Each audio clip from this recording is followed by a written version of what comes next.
আমি স্পষ্টভাবেই মনে করি যে পুলিশ প্রশাসন, আইন শৃঙ্খলা রক্ষাকারী বাহিনী, সেনাবাহিনী, বিজিবি ওনারা কিন্তু অত্যন্ত অ্যালার্ট আছেন আমার কাছে যতদূর খবর আছে।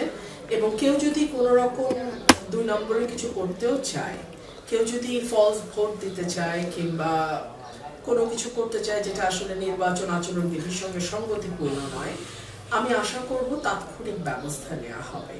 এবং এইবার তো বোধহয় বাংলাদেশের ইতিহাসে সবচেয়ে বেশি ফোর্স মাঠে কাজ করছে।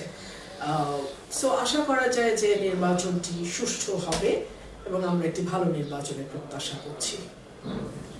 আমি নিশ্চয়ই মেনে নেব যদি বড় ধরনের কোনো ইররেগুলারিটি আমার চোখে না পড়ে, যদি আইন শৃঙ্খলা পরিস্থিতি স্বাভাবিক থাকে, যদি ভোটাররা নির্বিঘ্নে নিশ্চিন্তে ভোট কেন্দ্রে যায়, যদি কোনো ফলস লাইন তৈরি না হয়, তাহলে নিশ্চয়ই যদি আচরণবিধি পুরোপুরি মেনে নির্বাচনটি হয় এবং ভোটাররা যাকে খুশি তাকে ভোট দিতে পারে, তাহলে নিশ্চয়ই ফলাফল মেনে নেব।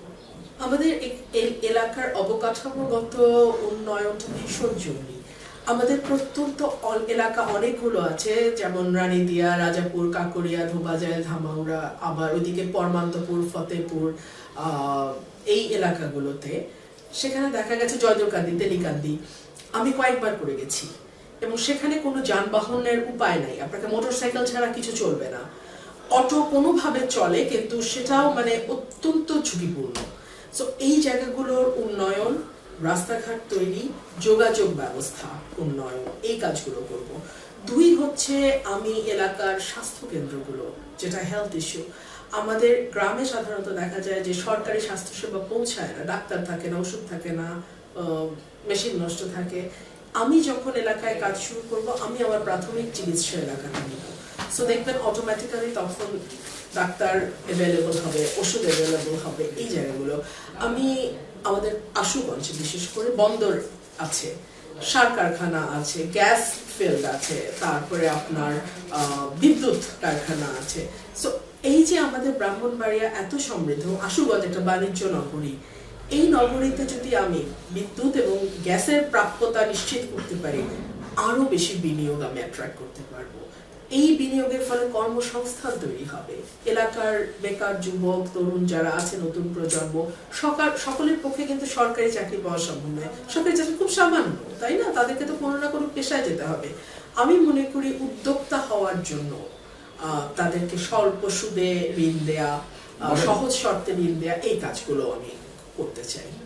আপনাদের সকলের প্রতি আমার একটা আহ্বান আছে, আসুন এই রমজানে আপনাদের যার যার বাড়ির কাছে মসজিদে সামর্থ্য অনুযায়ী ইফতার নিয়ে পাড়া প্রতিবেশী সকলকে সাথে নিয়ে একসাথে ইফতার করি। ইনশাআল্লাহ মানুষ যদি নিরাপদে নির্বিঘ্নে তার পছন্দের প্রতিনিধি নির্বাচন করতে পারে, আমি আশা করছি ব্রাহ্মণবাড়িয়া 2 থেকে আমার ল্যান্ডস্লাইড ভিক্টরি থাকবে।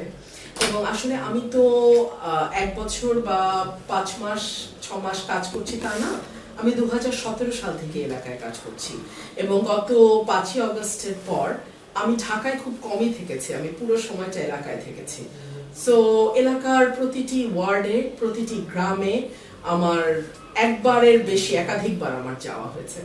সাধারণ মানুষ কি চায় আমি জানি, তারাও আমাকে চেনে, আমিও তাদেরকে চিনি। এবং আপনি অবাক হবেন যে আমার নির্বাচনের একটা বড় খরচ কিন্তু আমার এলাকার একেবারে সাধারণ মানুষের দেয়া, আমার নিজের না, তারা আমাকে টাকা দিয়েছে। সো এটা একটা অভূতপূর্ব ব্যাপার। এবং এই নির্বাচনটা, ব্রাহ্মণবাড়িয়া 2 এর নির্বাচনটা না, আমার ভোটাররা এটা তাদের নির্বাচন হিসেবে নিয়েছে। এটা আপার নির্বাচন না, বা এটা বাইরের কারণ, এটা তাদের নির্বাচন।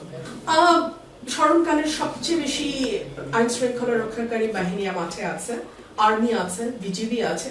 আমি আশা করব নির্বাচন সুষ্ঠু হবে।